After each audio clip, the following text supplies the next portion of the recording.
প্রত্যেক বাবা মার উচিত না তাদের নিজেদের মেয়েকে না একটা বাড়ি তৈরি করে দেওয়া, যে বাড়িতে আমি একদম নিজের মতো করে থাকতে পারবো, যেখানে থাকলে আমার কারোর কথা শোনা লাগবে না, কারোর অত্যাচার সহ্য করা লাগবে না, যেখানে আমি অফিস থেকে এসে রিল্যাক্সে থাকতে পারবো।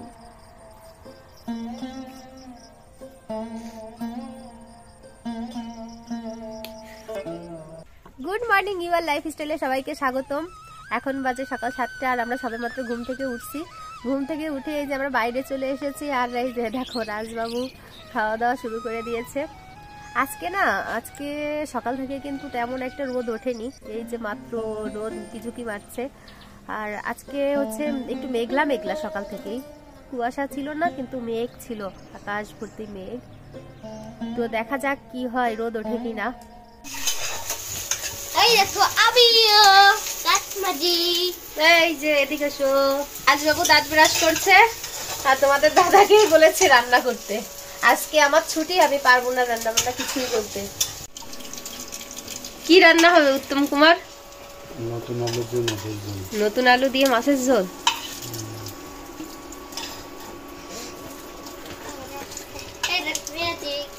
তোমাদের দাদা কিন্তু এই যে তোমাদের দাদা কিন্তু বেশ ভালোই রান্না করে।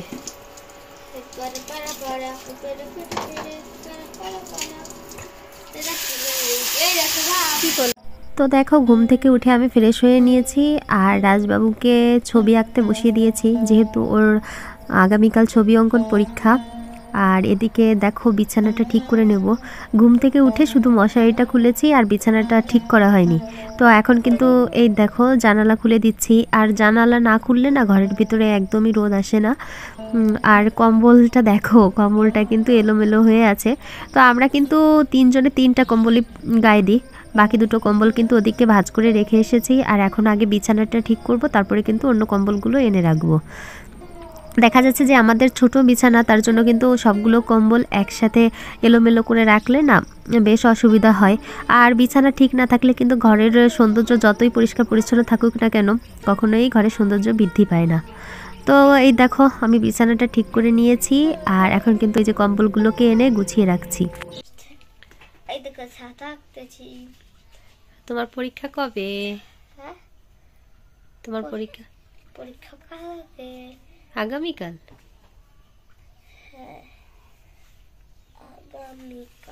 তোমার কি ড্রয়িং পরীক্ষা? কি কি কি কি এঁকেছো দেখাও তো, কি কি এঁকেছো দেখাও তো। শহীদ মিনার। হ্যাঁ, সুন্দর তো। তারপরে যে ঘুড়ি। হ্যাঁ, খুব সুন্দর। ছাতা আঁকতেছি। আচ্ছা আঁকো। এরপরে কি শাপলা আঁকবা? হ্যাঁ। এগুলোকে কালার করবা না? হ্যাঁ। আচ্ছা ঠিক আছে। এই দেখো মাছের ঝোল রান্না করার জন্য মশলাটা একদম কষা কষা করছে, দেখেই মনে হচ্ছে বেশ ভালোই হবে খেতে। এই দেখো রান্না কিন্তু হয়ে গেছে, মাছের ঝোলটা একদম রেডি।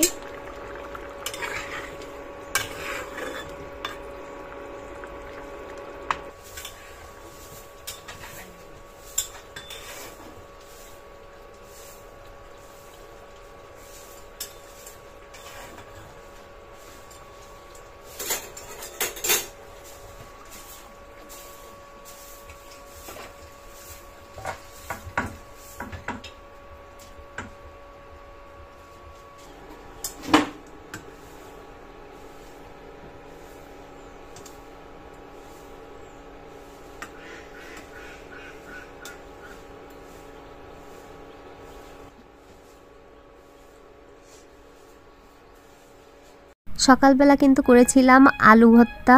নতুন আলু কিন্তু ভর্তা খেতে বেশ ভালো লাগে। আর একটা ডিম দিয়েছিলাম, তো আলুর সাথে ডিম দিয়ে ভর্তা করব। আর তার সাথে কিন্তু মাছের ঝোল করেছিলাম, নতুন আলু দিয়ে মাছের ঝোল। যা হোক রান্নাবান্না শেষ হয়ে গেছে, আর আজকে ইলেকট্রিক চুলেই রান্নাটা করলাম। আর এখন কিন্তু দেখো আমি চারপাশটা পরিষ্কার করে নিচ্ছি। তো রান্নাঘর পরিষ্কার পরিচ্ছন্ন না থাকলে না ভালো লাগে না। আর রান্নাবান্না শেষ করে চুলা যতক্ষণ পরিষ্কার না করা হয় ততক্ষণ আমার মনে হয় রান্নাঘরের কোনো কাজই কমপ্লিট হয়নি। আর তোমাদের দাদা কিন্তু গেল জামা কাপড় ধুতে। যেহেতু আমার বেশ কিছুদিন ধরে ঠান্ডা লেগেছে, একদমই কমছে না, তাই তোমাদের দাদা কিন্তু জামা কাপড়গুলো ধুয়ে দিতে গেছে। আর এদিকে আমি তোমাদের দাদার জন্য না বাইরে গরম জল করব, মানে বাইরের চুলায়, কারণ ও স্নান করে দোকানে যাবে।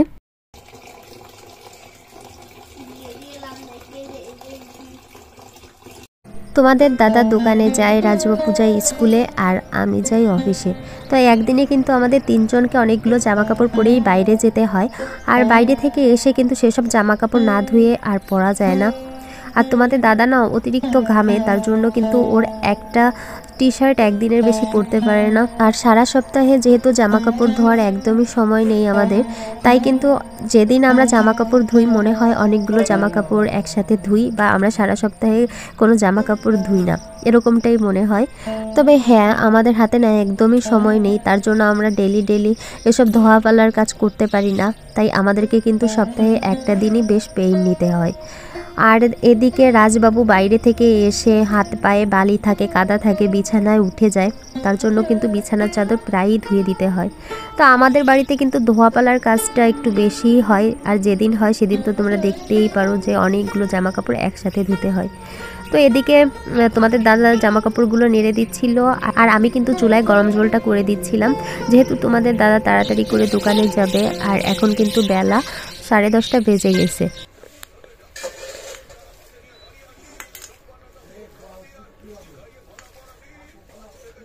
মরি শেষা তো হাতটা ধুই।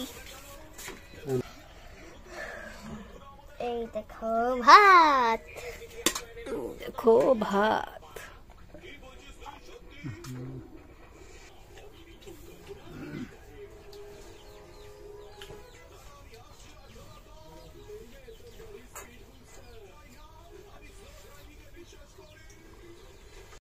সরিষার তেল, কাঁচা পেঁয়াজ আর কাঁচা মরিচ দিয়ে আলু ভর্তাটা মেখেছিলাম।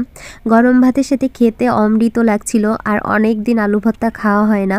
বাঙালিদের প্রিয় খাবার কিন্তু আলু ভর্তা, মানে আমার কাছে সেটা মনে হয়। তো আমরা কিন্তু খেতে বসে গেছিলাম, আর রাজবাবুর জন্য না চুলোর ভিতরে একটা মজার জিনিস পোড়া দিয়েছিলাম। এই দেখো তোমার আলু পোড়া। গরম? হ্যাঁ গরম। খাবা? গরম বাবা, ভীষণ গরম, হাত পুড়ে যাবে কিন্তু। দেখো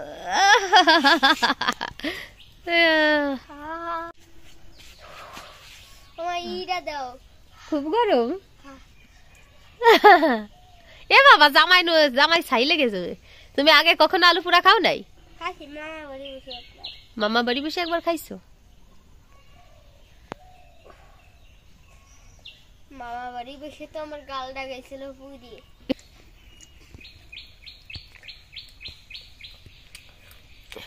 আলু পোড়া কি মজা?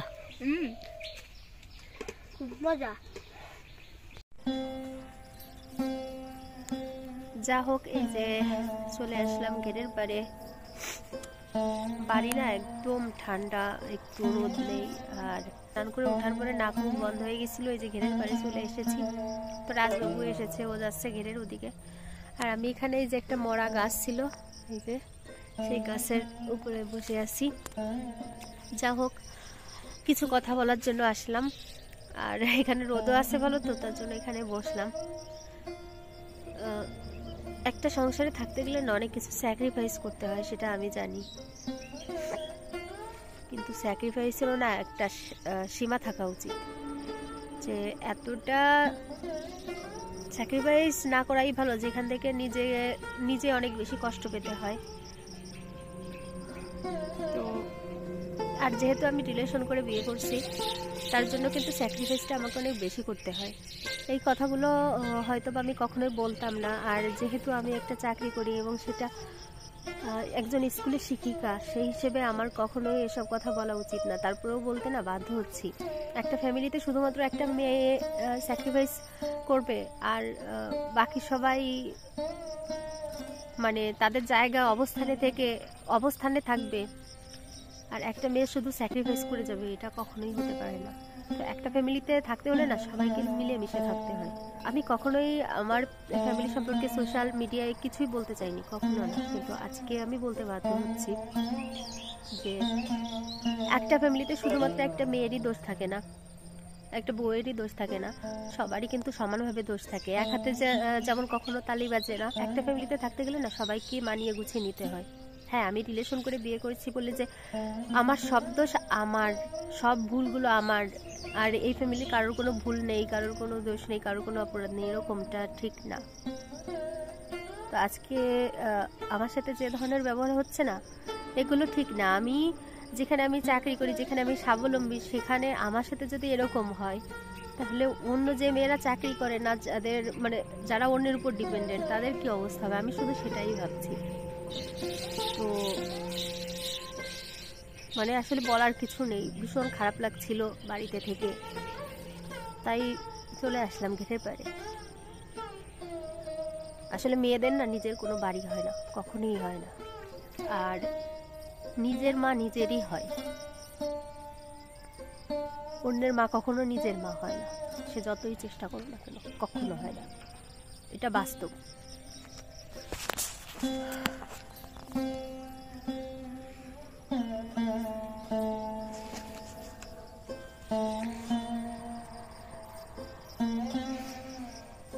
যদি কখনো সম্ভব হয় না, আমি প্রথমে একটা নিজের জন্য বাড়ি তৈরি করব, যাতে আমি বলতে পারি যে এই বাড়িটা আমার।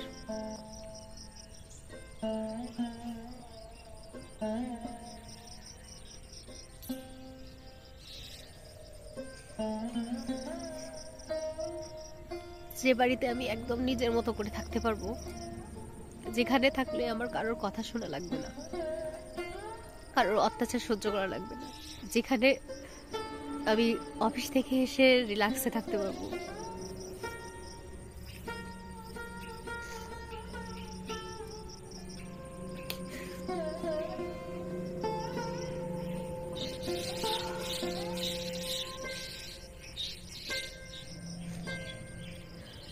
প্রত্যেক বাবা মার উচিত না তাদের নিজেদের মেয়েকে না একটা বাড়ি তৈরি করে দেওয়া, যেখানে সে রিল্যাক্সে থাকতে পারে।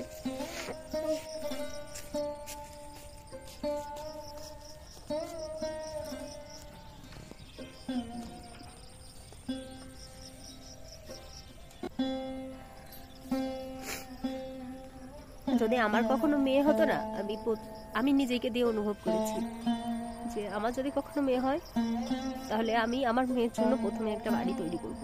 ছেলের জন্য কি করতে পারবো কি পারবো না জানি না, তো মেয়ের জন্য আমি একটা বাড়ি তৈরি করব, যাতে দিন শেষে কারোর অবহেলার পাত্র না হয়। অন্তত দিন শেষে বলতে পারে যে না, এটা আমার বাড়ি, এখানে আমি থাকতে পারি।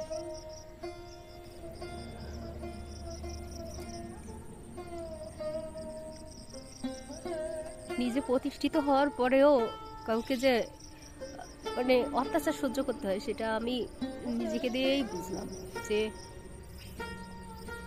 এদের নিজেদের কোনো জায়গা নেই, সে স্বাবলম্বী হোক আর না হোক। তো এই দেখো রাজবাবু চলে এসেছে আমার কাছে। রাজবাবু, এখন কি করবা তুমি? আলু গাছি করি, মাটি শক্ত হয়েছে, সেই শক্ত ভেঙে দিই। মাটি শক্ত, মাটি ভেঙে দিচ্ছ? আচ্ছা, যাও। তো আমি ছেলের সামনে আমার ফ্যামিলি সম্পর্কে কোনো কথা কিছুই বলতে চাই না, তার জন্য বললাম না। আর আমি আমাকে কান্না করতে দেখলে ও কান্না করে দিবে, তাই ওর সামনে আমি কিছুই বলতে চাই না। আমি ফ্যামিলির কথাও না কখনো বাইরেই আউট করতাম না, কিন্তু আজকে আমি বলতে বাধ্য হচ্ছি। নিজের ভিতরে না এই কথাগুলো একদমই চেপে রাখতে পারছিলাম না, তার জন্য মনে হলো যে আমি অন্তত ভিডিও করি, অন্তত নিজেকে বলি এই কথাগুলো, নিজে বলে বাইরে বললে মানুষ হালকা হয়, তার জন্য কথাগুলো বললাম। যা হোক, একদমই ভালো লাগছে না। এই যে দেখো, ভাতের সাথে হচ্ছে 2টো আলু আর 4টা টমেটো দিয়ে দিয়েছি। আর এখানে কিন্তু সকালের কিছু ভাত রয়েছে, তো এগুলো নষ্ট হয়নি, এগুলো আর ফেলে দেব না। বেশ সন্ধ্যা হয়ে গেছে আর আমি কিন্তু এই দেখো রান্নাবান্না শুরু করে দিয়েছি। রাতে আজকে সব ভর্তা করব, আলু আর টমেটো সিদ্ধ দিয়ে দিয়েছি। আর এমন সময় পাশের বাড়ি থেকে না মূলা দিয়ে গেল, ওদের খেতে অনেক মূলা হয়েছে, তো সবেমাত্র ওরা উঠিয়ে এনেছিল, আমাদেরকেও কয়েকটা দিয়ে গেল। তো মূলাটা কয়েক টুকরো করে কেটে নিয়েছি আর এগুলোকে কিন্তু এখন ভাতের ভিতরে সিদ্ধ দিয়ে দেবো।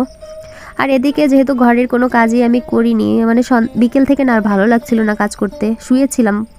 তো সন্ধ্যার দিকে উঠে রান্নাবান্নাটা করলাম, যেহেতু খেতে হবে তাই রান্নাবান্নাটা করলাম। আর তার সাথে কিন্তু এই দেখো কিছু জামা কাপড় ধোয়া হয়েছিল, তো সবগুলো জামা কাপড় শুকায়নি, যেগুলো শুকিয়েছিল তার ভিতর থেকে কয়েকটা এই যে আয়রন করে নিলাম।